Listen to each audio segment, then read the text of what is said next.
The aircraft is now 3 seconds climb and the airspeed increased, the lift arrows launched to the root of the wings.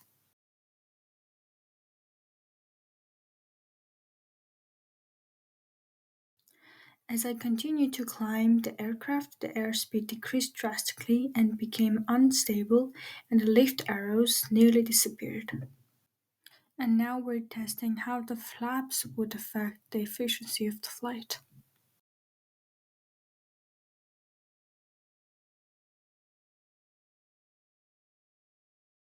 When I lowered the flaps down, the drag increased dramatically and the airspeed decreased.